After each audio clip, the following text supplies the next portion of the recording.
Hey, what's up, guys? It is Toro, and I hope my mic is better now. Fuck, I gotta renew my premium. But this is how I trade SPY using the 9 and 20 EMA. So, for me, I trade using the 5-minute. And as you can see here, I have a bunch of things circled. So, for example, mind you, the 9 EMA is this red line and the 20 is this yellow line.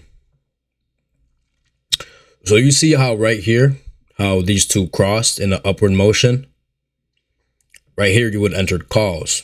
Now, mind you, if it was flat or uneven, like if one was going up and one was going down, I wouldn't enter at that. I would only enter if it's going in a clear direction, bullish or bearish. And for example, this one is going super bullish. And as you can see, it went all the way. It ripped all the way up to high 417s. Now, this is where I actually did my 400% play. And this, so I entered at this right here. And as you can see, I actually used these key levels to start taking profits.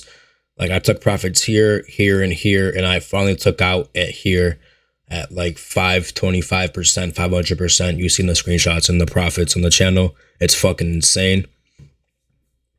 I messed up though. I honestly could have kept holding up my runners. I took full position out here at like 250, 275%, just in case. You know, I said, fuck it, I'm up 200%. Why not just take profits? And then runners out of here, like I said. But I fucked up.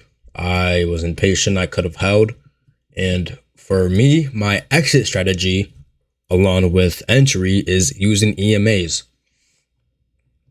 So, for example, like I said, enter here. And, well, I would exited at the end of the day. But if you want, you could have held until these crossed. Let me find a proper example. Okay, right here. So this is in the same day. Yep. So we see how it crossed here. You would enter calls, take profit, take profit, take profit, take profit, leave runners, and get out here. So mind you, enter at 407 when it crossed up, bullish, exit at 411 on your runners where it crossed down, showing bearish. Same for right here. You could have, it's also in the same day. Across going down.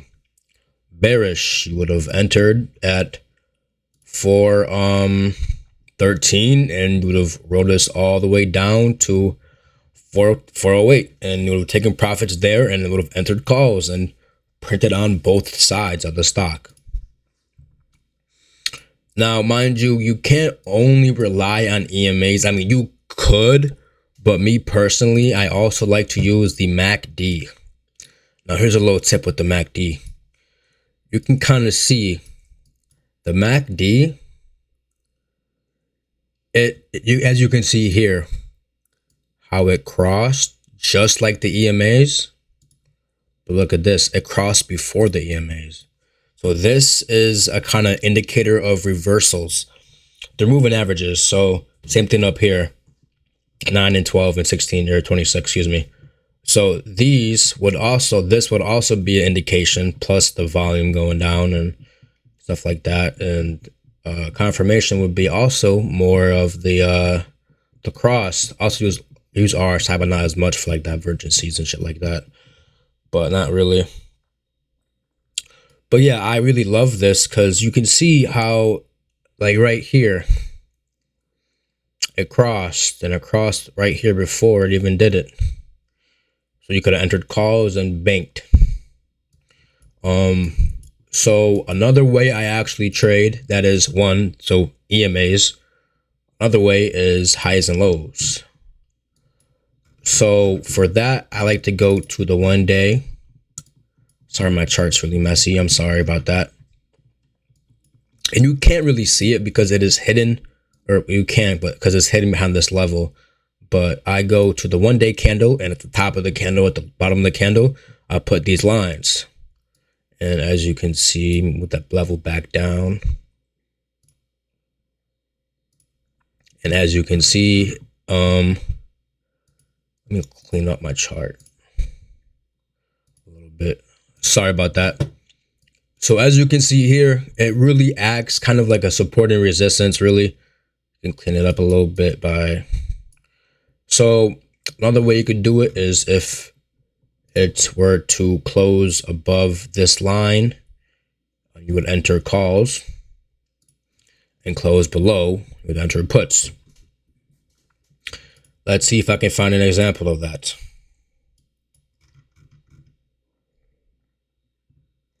Right here.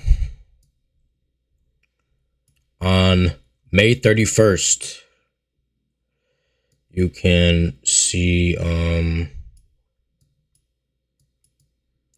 that it broke.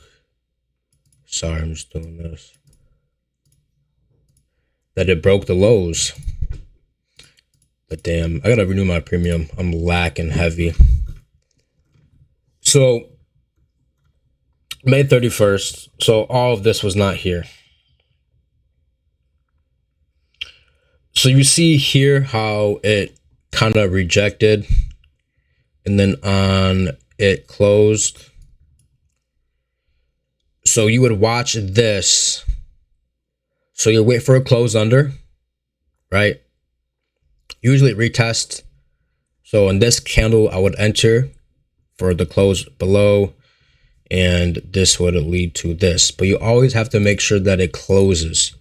Sometimes you get faked out, but most of the time you do not if you use the 15-minute.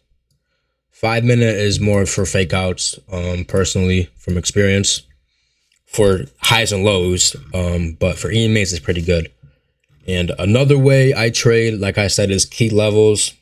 Basically, I just see where the market reacts and how it reacts at a certain price point.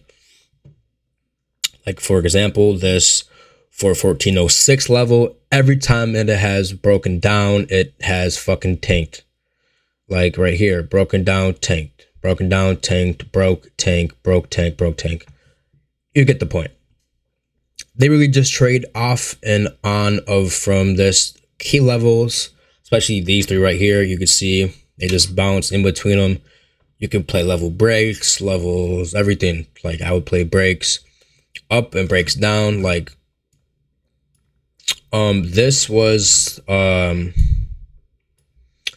another good play I did. I think this was 100% on puts, was right here. I entered at the early morning, and one sign up confirmation and all these level breaks.